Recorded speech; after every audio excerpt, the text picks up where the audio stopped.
On this episode of Inner Light, we welcome Audrey Rindlisbacher, author, speaker, and founder of the Mission Driven Mom Academy. Her groundbreaking book, The Mission Driven Life, uncovers the 7 laws of the mission, drawn from the lives of visionaries like Mother Teresa, C.S. Lewis.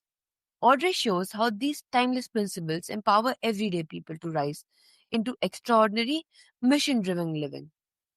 Welcome to the show, Audrey. It's such an honor to have you. Thank you for having me. So, Audrey, what sparked your journey into studying mission driven lives and uncovering these 7 laws? Like so many people, I had my own pain, my own struggles as a young mom of 3 children. And I had read the book, The Hiding Place, and the story of these incredible people, the Ten Boom family, and how they saved the lives of over 800 Jews in World War II. In Holland. They were just like, I could tell you so many incredible stories about them, and they were just so inspiring to me. I just really wanted to be like them, but I didn't know how to get there. And I felt so discouraged about all the problems that I was facing in my own life, and probably a lot of people out there can relate, when for times when I was combing through the car to try to find enough change to go to the grocery store because money was so low. My husband was commission based and I had all these little babies and struggles with health and extended family. His parents were in trouble. My parents were in trouble and divorcing and just so many hard things. I felt inadequate as a mom. And I just didn't know how to overcome those problems. But I knew I really admired the Ten Booms. And I happened to find some other books that Corrie Ten Boom, one of the daughters, wrote. And it just so happened that in 2 of these books in particular, Corrie told a lot of stories of when the family was young. In fact, in one of them, she found this old trunk in their house of all these letters that the great-grandfather had written and the grandfather had written, all this family history and letters that her mother and father had written back and forth to each other. And after I had studied both of these books, I came to see that they were a lot like me when they were younger. They had financial problems like we did. They had business problems like we did. They had parenting problems and health problems and extended family problems, just like we did. And it gave me a lot of hope. It made me feel like, okay, well, maybe there's a path forward for me. Maybe there's a way that I can climb out of the troubles that I'm in. And I tried things. I went to therapy, tried online courses, things like that, and just nothing really seemed to help. So I just dug in and studied their lives. And then, like you mentioned, C.S. Lewis, Mother Teresa, Dorothea Dix, Clara Barton, Ben Carson, several of the American founders, ancient thinkers, like these were all the people that I really admired. And so I was like, I wonder if they did things like the Ten Booms did. I wonder if they were like them at all. I wonder if there's at least some kind of rudimentary path to get there. And over time, when I had studied enough of their lives, I started to see there were some things in common. And those things began to be like little, guideposts for me of what I could do. And what I discovered is as I became more like them, in other words, as I tried to follow their example, my life got better. So eventually I built out these 7 laws of life mission, and I wrote the book, The Mission Driven Life, Discover and Fulfill Your Unique Contribution to the World. And it tells the Ten Boom story of how they became those people, lots of stories from when their family was younger. And and then eventually built an academy for moms. And we walk them through the 7 laws in our academy as well. Yeah, that's inspiring. It shows that discovering a mission often begins with our own hunger for meaning. Yeah, for sure. It's that moment when we realize that we're dissatisfied with life as it is, and we want something more. And that something more is in engaging with the people around us in meaningful ways. At least that's been my experience. Yes, 100%. And you studied great men and women. What common threads stood out most across their stories? So these are the 7 laws, which I can introduce you to. I called them laws just because they're I didn't study anybody who I felt had really tremendous positive impact in the world who hadn't done these things. And so the first one is to love God. And that means that you establish your divine center. In other words, you recognize that you don't get to make up all the rules about how you live your life, that there's some kind of natural law or true principles or objective truth that's out there that's above you. Most human beings for most of human history have had a conception of some kind of superior being, and submitting ourselves to that being, saying to ourselves, I'm going to let them in. I'm going to let them, whatever that God frame of reference is for your listeners, partnering with this power to help guide you and letting it lead you is so critical. When I looked up the definition of purpose versus mission, it was really telling, because in the dictionary it says that purpose is something that we assign to ourselves. It's something we just decide we want to do. And that's not a bad thing. It's far more important to have purpose than not. But mission is something that is assigned to us. And with it comes the inherent powers and opportunities. If you think about, like an example I like to give, if anybody's watched any of the Mission Impossible movies, those movies are really helpful for thinking about, all of the preparation that Ethan did to be in the position that he was in. And when they asked him if he would accept this mission and he said yes, then, he had resources, he had a team, he had a goal in mind, and he had power and help from the people that assigned him. And that's what mission is like. So that's that first step that you take, is recognizing that if you will accept the challenge, if you will let God or that supreme being in, if you will start trying to listen better to your own conscience and start living the second law of life mission, which is loving yourself, then things will start to open up for you. The way will start to be made more clear. And what we mean by loving yourself is striving for self-mastery.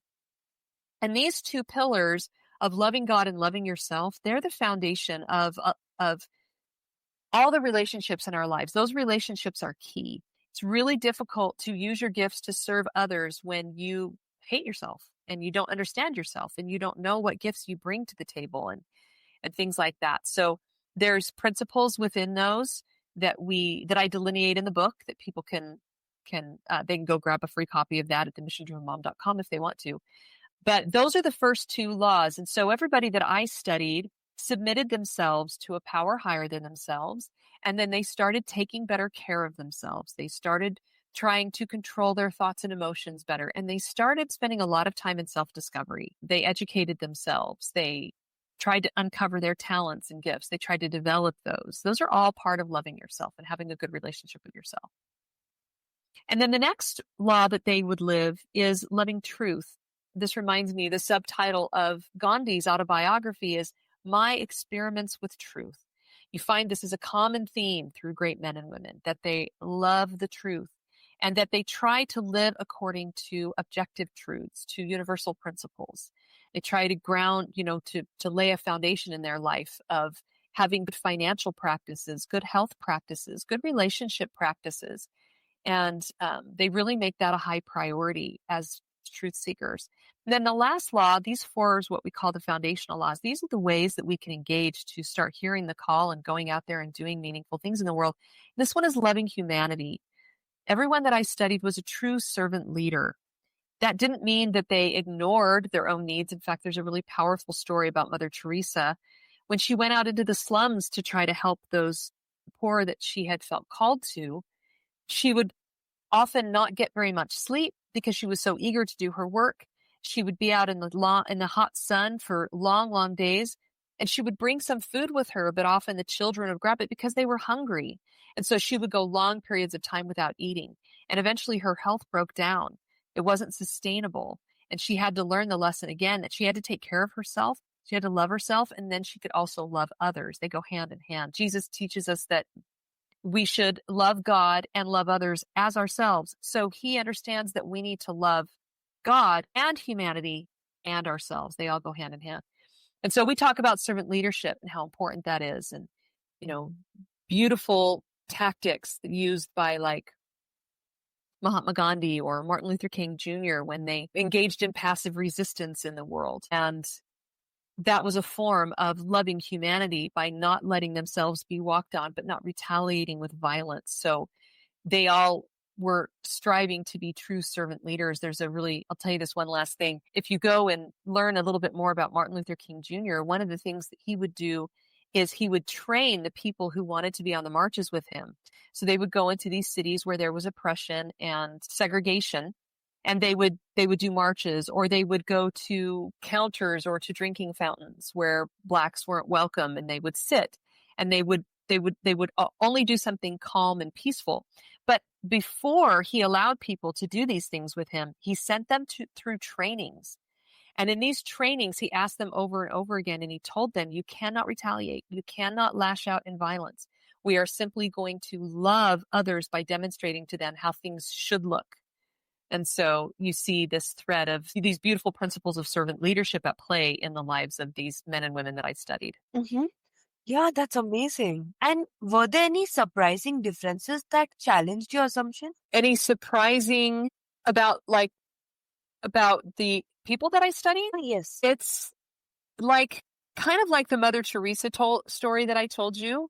One of the big surprises was simply that she did have to love herself. That wasn't something I would have assumed. I went into it thinking, oh, they're always altruistic. They always put everybody before themselves. They always, they don't ever think about themselves. And that wasn't the case. They just understood that everyone has needs. They have needs and other people have needs, and that they had to care about themselves. And also, I guess another surprise was just how they had this ability to be confident and humble at the same time, that they really saw themselves as equal to everyone else. Like they didn't express in their mannerisms or their language or their speeches or writings or whatever it was that they were doing, that they felt that they were better than everybody else. They were just so committed to the work that they were engaged in that they just did what was necessary to rise to the occasion, and they knew other people could. Like they just assumed that other people could do it too.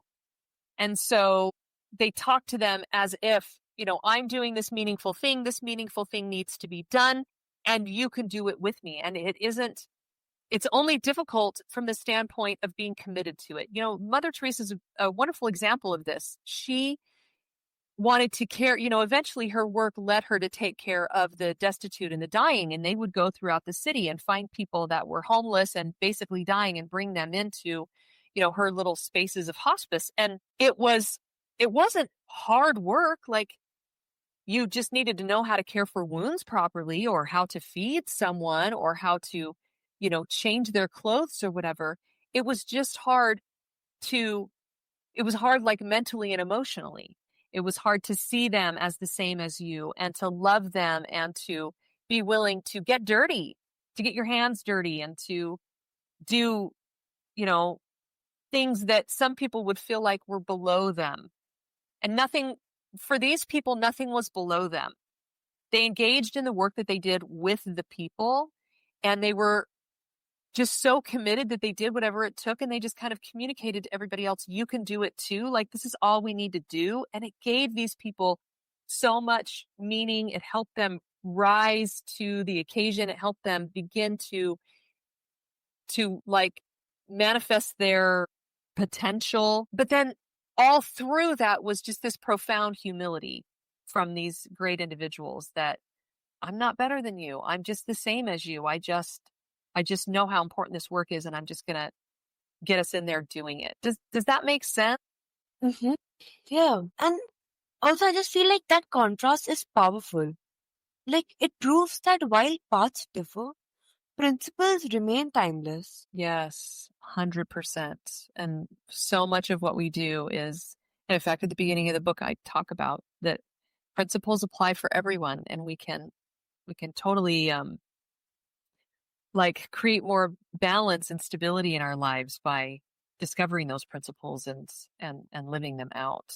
So yes, and you're right. That's a great connection to make too, because that was part of what drove these people. Was we can all do this because principles work for everyone, and we're all the same, but also they just take charge and lead out in work that is meaningful and needs to be done. Yes, 100%. And of the 7 laws, which one do you find people struggle the most with today? Probably hearing the call. That's law number 5. So 5, 6, and 7 are what we call the leadership laws. When you've lived those foundational laws, you can start to hear the call. And then when you know your next steps, then law 6 is to courageously execute, and law 7 is to do it again and again and again. But many people get over anxious. They want to run to the finish line first. They want to have all the answers and do something right now. And living each of the foundational laws is in and of itself also being mission driven. And it is in and of itself very vital and enriching and meaningful, because you know you're preparing yourself for greater things. And beautiful things happen as you live those laws. And so people struggle with hearing the call because sometimes they want that call prematurely. They're not willing to wait on God's timing for when they're ready and when God is ready to show them. Sometimes they just expect it to just come, like a bird is just going to come and descend on their shoulder and whisper into their ear, this is the thing you should do.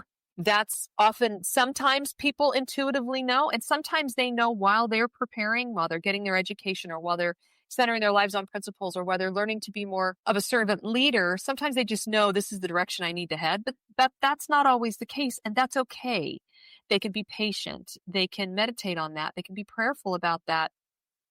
And then sometimes there's a wonderful story about Albert Schweitzer, the Nobel Peace Prize winner. He's amazing, one of my favorite heroes. In fact, he's can't see it on the audio, but he's on this hero wall that I have behind me. His journey to discovering his mission was really incredible. He was a Christian and a good man. He was really smart. He had gone off to college. He was a really gifted organist. And he said that he would ponder a lot what Jesus meant. He wondered what Jesus meant when he said that if we lose our lives, we can find them. So he said he pondered that a lot until finally one morning he lay there in bed. It was a beautiful spring morning and the sun was out and the birds were chirping, and he kept thinking about what did Jesus mean by that? And he resolved within himself that he would live for his own pursuits until he was 30, and then he would devote his life to the service of humanity. Well, even from the time that he was 20 to 30, he was still doing incredible, what I would call mission-driven work. He was going to college, and then he was a professor, and he did some ministering, and he went around and repaired organs, and he gave organ performances, and he wrote books. Like, he did really incredible things, but they weren't direct contact with humanity, and that's what he felt like he should do. So for years, he tried things. And this is also something people can do if they're not sure what their call might be. They should engage in more self-discovery, and they should try things. So for many years, he did all sorts of things. He worked with recently released prisoners. He worked in prisons. He worked with orphan children. He worked with the elderly. He did a myriad of things, trying to try them out and see, is this something I could do for the rest of my life? Do I feel called here? And it's so interesting how he finally heard the call, because one day his secretary laid a magazine on his desk. And remember how he had said, I'll live till I'm 30 for myself? Though this happened just near his 30th birthday, ironically. And he opened up the magazine, and there was an article there that said that they desperately needed doctors in Africa. And he said he read the article, and then he quietly closed the magazine and set it aside, and knew that he had found his life's work. And he was not a doctor. He was not a medical doctor. So then he spent another 5 years preparing for that work. He went back to school. He had to pay for it himself. He became a medical doctor. Then he had to convince the Christian people to let him start a mission in Africa. And then he had to go out and fundraise and get all the money together. And then he had to buy all the supplies and get them shipped there. I mean, his story is amazing. And probably none of us are going to do something quite so dramatic as Albert Schweitzer did. But the principles by which he lived are things that we can follow. And that example of hearing the call and being patient and waiting and trying things until we know, that he's such a great example of that. Yes, absolutely. And also, why do you think our modern world makes that law so difficult to live by? I think we just live in a fast-paced world. We're used to instant gratification. people are used to getting what they want pretty quickly. We can get information online at our fingertips any second that we want it. Often, especially in developed countries, we have a very luxurious life compared to people several hundred years ago. And I just think impatience is probably one of the biggest problems. It's hard to take the years to prepare. It's hard to put in the work of understanding how to be a true servant leader or how to really love yourself or to take time to develop your talents. But if people can be patient with the process and keep digging into those four foundational laws and keep getting better at those, they can trust. I mean, I have a lot of students that have gone through my academy now, and they spend 3 years with us. And many of them have gone on to do things that are just very deeply meaningful for them, that are making a difference in the world. And so I can tell you from firsthand experience, it didn't just happen for me, it's happened for many of my students. If you will take the time to live those laws, of course, God wants to use you. Of course, He wants to use anyone who's willing to engage in meaningful work to help, our brothers and sisters on this planet. So if you will prepare yourself, the calls will come. You will be used. I can promise you that. Yeah, that's so relevant because it highlights how timeless wisdom must still be applied in today's noise culture. Yes, for sure. And that is one of the things that I always encourage people to do is spend time in the spiritual tradition they were raised in, to read the scripture or the sacred texts, and to spend time in meditation or prayer, to just, we all are spiritual beings. We have spiritual needs. And yes, I have a book from Houston Smith on world religions, and he calls them the wisdom traditions. I love how you put that those things worked for so many centuries for people because they represent a great way to live. Yes, totally. So Audrey's work reminds us that life isn't about drifting. It's about discovering and embracing the mission we were created for. The 7 laws aren't reserved for the extraordinary. They're the paths that make us ordinary. As you step away from this conversation, dare to ask yourself, what is my mission and am I ready to live it? The answer might change your life. Absolutely. Thank you. That was a beautiful way to say it. And Thank you so everyone much, out there Audrey. should really lean into that. You have a mission. Go find it and execute it. It'll just make the world a better place.